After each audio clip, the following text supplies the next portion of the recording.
అంగట్లో అన్నీ ఉన్న అల్లుడి నోట్లో శనని అమరావతికి కావాల్సింది ఇప్పుడు కన్స్ట్రక్షన్ పూర్తయింది అక్కడ ఉండిపోవడం. ఇప్పుడు విద్యార్థులు అక్కడ హాస్టల్లో ఉన్నారు. ఆ స్కూళ్ళల్లో అదే కాలేజీల్లో ఉన్నారు. వాళ్ళకి కనుక అక్కడ బయట కూడా ప్రైవేట్ హాస్టల్స్‌ని ప్రోత్సహించి ఉంటే ఈ పాటికి అక్కడ విపరీతమైన క్రౌడ్ కనబడుతుండేది. ఇప్పుడు మీకిక్కడ ఈ వడ్లపూడి దగ్గర ఉంటది. ఆహ్, గ విజ్ఞాన కాలేజీ. కాలేజీ లోపల హాస్టల్లుంటాయి. కాలేజీ బయట ప్రైవేట్ హాస్టల్ దగ్గర దగ్గరగా ఒక 20, 30 ఉంటాయి. అక్కడ పిల్లలు ఎప్పుడు తిరుగుతూనే ఉంటారు. ఈ పిల్లల కోసం అని చెప్పేసి భోజనాలు పెట్టేయి, టిఫిన్‌లు పెట్టేయి, బార్బర్ షాపుల దగ్గర నుంచి బ్యూటీ పార్లర్ పక్కా పల్లెటూరది. కానీ ఇవంతా క్రౌడ్. కుర్రోళ్ళు ఎప్పుడు సందడిగా ఉంటారు. అమరావతిలో ఆ సందడి కావాల్సింది. ఆ ఎస్ఆర్ఎంలు, విట్లు ఇట్లాంటి వాటితో పాటు అక్కడ కొత్తగా జడ్జిల క్వార్టర్స్ ఇనాగరేషన్ కూడా జరిగింది. వాళ్ళ ఫ్యామిలీస్‌తో సహా అక్కడికొచ్చి సెటిల్ అవ్వాలి.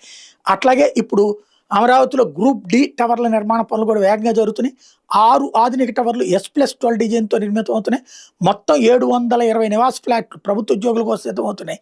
అక్కడ కూడా ఈ ప్రాజెక్టు బిగిన్ అవ్వగానే అంటే రేపు ఇనాగరేషన్ జరుగుతది. అవ్వగానే వచ్చి అక్కడ స్టాఫ్ ఉండేటట్టు చూసుకోవాలి.